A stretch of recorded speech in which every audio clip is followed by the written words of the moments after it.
Allow me to give you some tips, especially for you new players out there. When you play poker, think of playing poker as running a business.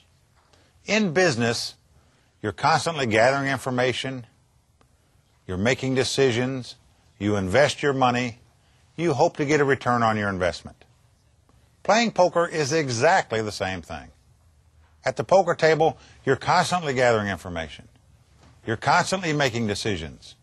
You invest your money. You hope to get a return on your investment.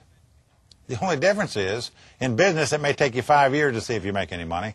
In poker, you're going to get an instant result. It's vital in poker that you remain patient and disciplined as a player. In other words, the surest way to poverty on the poker table is if you start playing weak or mediocre hands and hope that you get lucky to win the pot. You know, it's much more fun to play. We all know that. But if you want to succeed at poker, you're going to have to wait on the good cards and throw the bad ones away. Another thing is, it's vital that you understand what the best hand in poker is at all times. This is something you should practice, you should study, you should learn. You should always know what the best hand is at a particular time.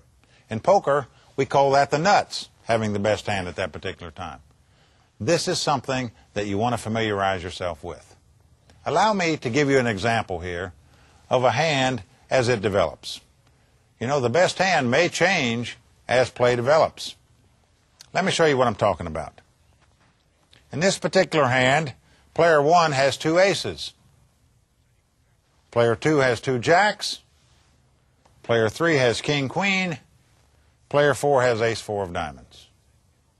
Obviously, 2 aces are the best hand at this particular time. But now, let's go to the flop and see what happens. Notice what's happened now. The 2 aces are no longer the best hand. Player 2 over here has flopped 3 jacks. It's what we call the top set. When you have a pair in the hand, and the highest card on the board makes you 3 of a kind, that's called the top set in poker. Right now, 3 jacks is the best possible hand that you could have. Now we're going to go to 4th Street. The 9 of hearts comes off. Now notice what's happened. Player 3 here has made a king high straight. So now player 3 has the best hand. The 3 jacks are no longer the best hand. Now we're going to go to the river card, the last card to come off. And look what's happened. Now there's 3 diamonds on the board. Player 4 has made an ace high flush. Now that would be the nuts in this situation. There's no hand that could beat it. Player 4 is now going to win the hand. So as you can see, as play develops, a hand on one street might not be the best hand on the next street or the next card.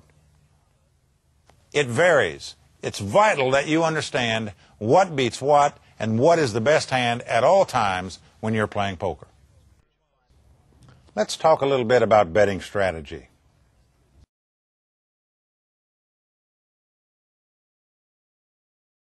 In poker, aggressive players do better than passive players. Simply put, be a bettor, not a caller. The reason for that is that bettors can win a pot 2 ways. They can have the best hand and win the pot, or they can bet and nobody will call them and they'll also win the pot. A caller, on the other hand, can only win a pot one way. They must have the best hand. So in terms of simple math, you can see that a bettor has a 2-to-1 advantage over a caller. In poker, we have a saying, if you can't beat a calling station, you can't beat anybody. What that means is that players that just call their money off, they don't ever bet, they don't raise. When somebody bets, they call them. You know, this is the easiest opponent that you will ever find at a poker table. And if you happen to be a calling station where you're the one always calling your money off, my suggestion is you might want to take up golf or tennis because poker is not going to be your game. In poker, aggression pays. Be a bettor, not a caller. You'll do better.